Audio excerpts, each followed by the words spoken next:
Zero അവറിലേക്ക് വീണ്ടും കിഫ്ബിയുടെ പ്രവർത്തനം താളം തെറ്റിയത് ചർച്ച ചെയ്യണമെന്നാവശ്യപ്പെട്ട് പ്രതിപക്ഷം നിയമസഭയിൽ അടിയന്തര പ്രമേയത്തിന് നോട്ടീസ് കൊടുത്തു.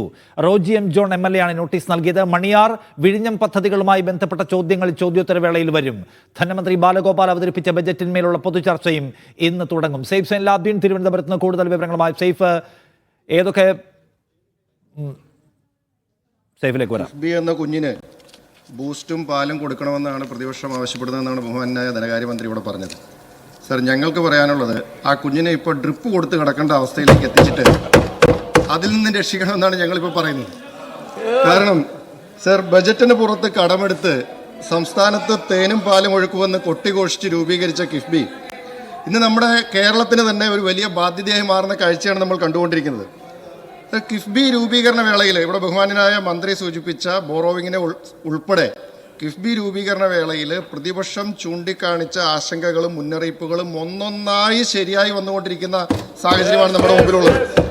സർ, സർക്കാരിൻ്റെ ധൂർത്തും അഴിമതിയും പിൻവാതിൽ നിയമനങ്ങളുടെയും കേന്ദ്രമായി കിഫ്ബി മാറുകയും ഇതിൻ്റെ എല്ലാം പാപഭാരം ഇപ്പോൾ പ്രതിപക്ഷം ചൂണ്ടിക്കാണിച്ചതുപോലെ ജനങ്ങളുടെ മേൽ അടിച്ചേൽപ്പിക്കാനാണ് ഇപ്പോൾ കിഫ്ബി ശ്രമിച്ചുകൊണ്ടിരിക്കുന്നത്. സർ, വൻകിട പദ്ധതികൾ നടപ്പിലാക്കാൻ വിഭാവനം ചെയ്ത കിഫ്ബി യഥാർത്ഥത്തിൽ എന്താണ് ഇപ്പോൾ ചെയ്യുന്നത്? സംസ്ഥാനത്തിൻ്റെ പ്ലാൻ ഫണ്ട് ഉപയോഗിച്ച് ചെയ്യേണ്ട പൊതുമരാമത്ത് റോഡുകളും പാലങ്ങളും ആശുപത്രികളും സ്കൂൾ കെട്ടിടങ്ങളുമാണ് കൂടുതലായിട്ടും കിഫ്ബി നിർമ്മിച്ചുകൊണ്ടിരിക്കുന്നത്. എന്ന് വെച്ചാൽ ഒരു സർക്കാർ, അത് ഏത് സർക്കാരായാലും അതിൻ്റെ പ്ലാൻ ഫണ്ട് ഉപയോഗിച്ച് ചെയ്യേണ്ടുന്ന സാധാരണ നിലയിൽ നടത്തേണ്ട പ്രവർത്തനങ്ങൾ, ഓരോ ഡിപ്പാർട്ട്മെൻറ്റും നടത്തേണ്ട പ്രവർത്തനങ്ങളാണ് കൊള്ളപ്പലിശയ്ക്ക് മസാല ബോണ്ട് ഇറക്കി കിഫ്ബി ചെയ്തുകൊണ്ടിരിക്കുന്നത്. അതല്ല ഇപ്പോൾ യാഥാർത്ഥ്യം. സെയ്ഫ് സൈൻലാബ്ദീൻ നിയമസഭയിൽ നിന്ന്. സെയ്ഫ്, എന്തൊക്കെ പ്രധാനപ്പെട്ട പ്രശ്നങ്ങളാണ് ഇന്നിപ്പോൾ നിയമസഭയിൽ പ്രതിപക്ഷം ഉന്നയിക്കുന്നത്? അടിയന്തര പ്രമേയത്തിന്റെ ആവശ്യം എന്താണ്? കിഫ്ബിയുമായി ബന്ധപ്പെട്ട് കഴിഞ്ഞ ദിവസങ്ങളിലെല്ലാം വലിയ വാർത്തകൾ വന്നിരുന്നു. കിഫ്ബി വഴി നിർമ്മിച്ച റോഡുകളിൽ ടോൾ ഏർപ്പെടുത്താൻ വേണ്ടി തീരുമാനിച്ചു എന്നുള്ള വാർത്തകളാണ് പുറത്തു വന്നത്. എന്നാൽ സംസ്ഥാന സർക്കാർ അത് അംഗീകരിച്ചിട്ടില്ല, അതിൽ അന്തിമ തീരുമാനം എടുത്തിട്ടില്ല. പക്ഷേ കിഫ്ബി വഴിയുള്ള ചില പദ്ധതികളിൽ നിന്ന് റവന്യൂ ജനറേറ്റ് ചെയ്യാൻ വേണ്ടിയുള്ള ആലോചന നടക്കുന്നുണ്ട് എന്ന് മന്ത്രിമാർ പറയുകയും ചെയ്തിരുന്നു.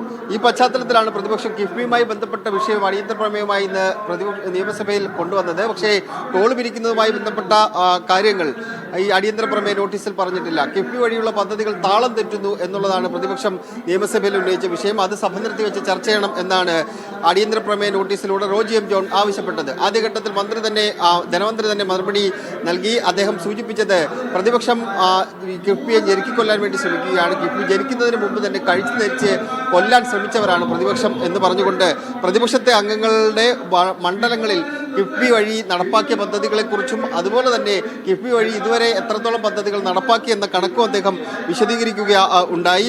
കിഫ്ബി വഴി കൂടുതൽ പദ്ധതികൾ വേണമെന്ന് MLA-മാരടക്കം ആവശ്യപ്പെടുകയും ചെയ്തിട്ടുണ്ട്. കിഫ്ബി വഴിയുള്ള പദ്ധതികൾ മുന്നോട്ട് കൊണ്ടുപോകുക തന്നെയാണ് ചെയ്യുന്നത്. പക്ഷേ കേന്ദ്രത്തിന്റെ ഭാഗത്ത് നിന്ന് ആവശ്യമായ സഹായങ്ങൾ ലഭ്യമാകുന്നില്ല, പദ്ധതികളെ താളം തെറ്റിക്കാൻ വേണ്ടി ശ്രമിക്കുന്നു എന്ന് ധനമന്ത്രി ആദ്യഘട്ടത്തിൽ മറുപടി നൽകി. അതിനുശേഷമാണ് റോജി എം ജോൺ സംസാരിച്ചത്. കിഫ്ബി എന്ന കുഞ്ഞിന് ബോൺവീറ്റ് നൽകണമെന്നാണ് ധനമന്ത്രി ഇവിടെ പറഞ്ഞത്. എന്നാൽ ഡ്രിപ്പിട്ട് കടത്തേണ്ട അവസ്ഥയിലാണ് കിഫ്ബി നിലവിലുള്ളത്. കിഫ്ബിയെക്കുറിച്ച് പ്രതിപക്ഷം ഉന്നയിച്ച ആശങ്കകൾ ശരിയായി. സംസ്ഥാനത്തിന്റെ പൊതുകടമായി കിഫ്ബിയുടെ കടം മാറും എന്ന് പ്രതിപക്ഷം കിഫ്ബി രൂപീകരിച്ച സമയത്ത് തന്നെ പറയുകയുണ്ടായി. കിഫ്ബി വഴി ടോൾ പിരിക്കും എന്നുള്ള വാർത്തകളാണ് അപ്പോൾ പുറത്തു വരുന്നത്. കിഫ്ബിയുടെ റോഡുകൾ വഴി ടോൾ പിരിക്കുമെന്ന വാർത്തകളാണ് പുറത്തു വരുന്നത്. അന്ന് നിയമസഭയിൽ പഴയ ധനമന്ത്രിയായിരുന്ന തോമസ് ഐസക് പറഞ്ഞൊരു വാചകം കൂടി റോജി എം ജോൺ സഭയിൽ വായിക്കുകയുണ്ടായി. ടോൾ പിരിക്കില്ല, കിഫ്ബി വഴി നിർമ്മിക്കുന്ന പദ്ധതികൾക്കോ അല്ലെങ്കിൽ റോഡുകളിൽ നിന്നോ ടോൾ പിരിക്കില്ല എന്ന നിലപാട് അദ്ദേഹം സ്വീകരിച്ചു. പിന്നീട് കിഫ്ബിയുടെ പിതാവായ തോമസ് ഐസക്കിന് തന്നെ ആ നിലപാടിൽ നിന്ന് പിന്നോട്ട് പോകേണ്ടി വന്നു. കിഫ്ബി വഴി എടുത്ത പണം അത് സംസ്ഥാനത്തിന്റെ പൊതുകടമായി മാറും എന്നുള്ള വസ്തുത, അത് പ്രതിപക്ഷം ഉന്നയിച്ച വസ്തുത ശരിയായി വന്നു എന്ന് റോജി എം ജോൺ മറുപടി നൽകി. അതിന് പിന്നാലെയാണ് ധനമന്ത്രി വീണ്ടും വിശദമായ മറുപടിയിലേക്ക് കടന്നത്. അദ്ദേഹം പറഞ്ഞത് കിഫ്ബി വഴി അങ്കമാലിയിൽ നടപ്പാക്കിയ പദ്ധതികളെക്കുറിച്ച് വിശദീകരിക്കുകയുണ്ടായി. Roji M John Angamaly MLA ആയതുകൊണ്ടാണ് അങ്ങനെ ഒരു വിശദീകരണത്തിൽ അദ്ദേഹം പോകേണ്ടത്. കിഫ്ബിക്ക് ഡ്രിപ്പിട്ട് നൽകേണ്ട ആവശ്യം ഒന്നും തന്നെ ഇല്ല. കിഫ്ബി വഴിയുള്ള പദ്ധതികൾ നല്ല രീതിയിൽ തന്നെയാണ് നടപ്പാക്കുന്നത്. ടോളിന്റെ കാര്യം പറഞ്ഞ് ആശങ്ക ഉണ്ടാക്കുന്നു. വരുമാനം വർദ്ധിപ്പിക്കാൻ വേണ്ടി നിരവധി പദ്ധതികൾ നടപ്പിലാക്കും, വരുമാനം ഉണ്ടാക്കുന്ന പദ്ധതികൾ ഉണ്ടാകും എന്ന് ധനമന്ത്രി ഏറ്റവും ഒടുവിലായി പറഞ്ഞിരിക്കുന്നു. അതായത് കിഫ്ബി വഴിയുള്ള റോഡുകളിൽ നിന്ന് ടോൾ പിരിക്കുമെന്നുള്ള സൂചന കൃത്യമായി തന്നെ അദ്ദേഹം നൽകുകയാണ്. വരുമാനം വർദ്ധിപ്പിക്കാൻ നിരവധി പദ്ധതികൾ നടപ്പിലാക്കും, വരുമാനം ഉണ്ടാക്കുന്ന പദ്ധതികൾ ഉണ്ടാകും എന്ന് പറയുക വഴി അത് ഒരു അന്തിമ തീരുമാനമായിട്ട് എത്തിച്ചേർന്നിട്ടില്ല എങ്കിലും ധനമന്ത്രിയുടെ വാക്കുകൾക്കിടയിലൂടെ നമുക്കത് വായിച്ചെടുക്കാൻ കഴിയുകയും ചെയ്യും. ധനമന്ത്രിയുടെ വിശദീകരണത്തിന്റെ അടിസ്ഥാനത്തിൽ അടിയന്തര പ്രമേയത്തിന് ഇപ്പോൾ അവതരണാനുമതി നിഷേധിച്ചിട്ടുണ്ട്. ഇപ്പോൾ പ്രതിപക്ഷ നേതാവ് വി.ഡി. സതീശൻ വാക്കൌട്ട് പ്രസംഗം നടത്തുകയാണ്. നിഷാദ്, സൈഫ്, അതായത് ഈ കിഫ്ബി ഉപയോഗിച്ച് നിർമ്മിച്ച കിഫ്ബി ഫണ്ട് വഴി നിർമ്മിച്ച റോഡുകളിൽ ടോൾ പിരിക്കുമെന്നതിന്റെ വ്യക്തമായ സൂചന സർക്കാർ നിയമസഭയിൽ നൽകി കഴിഞ്ഞിട്ടുണ്ട്. അതെ, തീർച്ചയായിട്ടും അത് ഏറ്റവും ഒടുവിലായിട്ടാണ് ധനമന്ത്രി അതിലേക്ക് വന്നത്.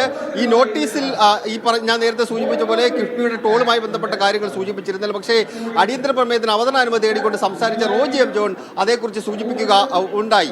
അദ്ദേഹം ടോള് പിരിക്കും എന്നുള്ള വാർത്തകൾ പുറത്തു വരുന്നു.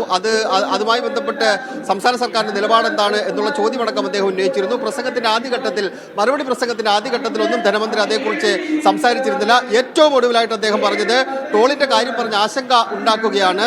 വരുമാനം വർദ്ധിപ്പിക്കാൻ വേണ്ടി നിരവധി പദ്ധതികൾ നടപ്പിലാക്കും, വരുമാനം ഉണ്ടാക്കുന്ന പദ്ധതികൾ ഉണ്ടാകും എന്ന് പറയുക വഴി കിഫ്ബി വഴിയുള്ള റോഡുകളിൽ നിന്ന് പണം പിരിക്കാൻ വേണ്ടിയുള്ള ആലോചന, ടോൾ പിരിക്കാൻ വേണ്ടിയുള്ള ആലോചന, യൂസർ ഫീസ് എന്ന പേരിൽ ടോൾ പിരിക്കാൻ വേണ്ടിയുള്ള ആലോചന സർക്കാർ തലത്തിൽ നടക്കുന്നുണ്ട് എന്ന വാർത്ത അദ്ദേഹം സ്ഥിരീകരിക്കുകയാണ്. എന്തായാലും വിശദമായ ചർച്ചകൾക്കൊടുവിൽ മാത്രമേ അത് അന്തിമ തീരുമാനമായിട്ട് എത്തിച്ചേരുകയുള്ളൂ. പക്ഷേ സംസ്ഥാന സർക്കാരിന്റെ ഭാഗത്ത് നിന്ന് ധനമന്ത്രി തന്നെ അതിന്റെ സൂചനകൾ നൽകുകയാണ്. ധനമന്ത്രി നേരത്തെ ബജറ്റ് പ്രസംഗത്തിൽ സമാനമായ രീതിയിലുള്ള കാര്യങ്ങൾ സൂചിപ്പിച്ചിരുന്നു. കാരണം 900 കോടി രൂപയുടെ പദ്ധതി നടപ്പാക്കുന്നു. അത് കിഫ്ബി വഴിയുള്ള പദ്ധതികൾ നടപ്പാക്കുമ്പോൾ റവന്യൂ ജനറേറ്റ് ചെയ്യാതിരിക്കുകയാണെന്നുണ്ടെങ്കിൽ കേന്ദ്രത്തിൽ നിന്നുള്ള സഹായങ്ങൾ ലഭ്യമല്ലാതെ ആകും. അതുകൊണ്ട് റവന്യൂ ജനറേറ്റ് ചെയ്യാൻ വേണ്ടി യൂസർ ഫീസ് അത് റോഡ് വഴിയുള്ള കിഫ്ബി വഴി മറ്റു പല പദ്ധതികൾ നടപ്പിലാക്കുന്നുണ്ട്. സ്കൂൾ കെട്ടിടങ്ങൾ നിർമ്മിച്ചിട്ടുണ്ട്, മറ്റു പല കെട്ടിടങ്ങൾ നിർമ്മിച്ചിട്ടുണ്ട്. അതുവഴിയൊന്നും പണം കണ്ടെത്താൻ കഴിയില്ല. സംസ്ഥാന സർക്കാരിന് ചെയ്യാൻ കഴിയുന്നത് റോഡ് വഴി കിഫ്ബി വഴി നിർമ്മിച്ച 50 കോടിക്ക് മുകളിലുള്ള റോഡുകളിൽ നിന്ന് ടോൾ ഈടാക്കുക എന്നുള്ളതാണ്. അങ്ങനെ ടോൾ ഈടാക്കിയാൽ മാത്രമേ കിഫ്ബി വഴിയുള്ള സാമ്പത്തിക കാര്യത്തിൽ അതിനകത്ത് റവന്യൂ ജനറേറ്റ് ചെയ്താൽ കേന്ദ്രത്തിൽ നിന്ന് കൂടുതൽ സഹായം കിട്ടും. അതുകൊണ്ട് ജനറേറ്റ് ചെയ്യാൻ വേണ്ടിയുള്ള ചില പദ്ധതികൾ നടപ്പാക്കേണ്ടി വരും എന്നുള്ള ആലോചന സംസ്ഥാന സർക്കാരിന്റെ ഭാഗത്തു നിന്നുണ്ടായിരുന്നു. അത് ഏതാണ്ട് സ്ഥിരീകരിക്കുന്ന രീതിയിൽ ധനമന്ത്രി ബജറ്റ് പ്രസംഗത്തിൽ കാര്യങ്ങൾ പറഞ്ഞിരുന്നു. ഇന്നിപ്പോൾ അടിയന്തര പ്രമേയ ചർച്ചയിലും ധനമന്ത്രി അത് തന്നെയാണ് സൂചിപ്പിച്ചത്. നിഷാദ്.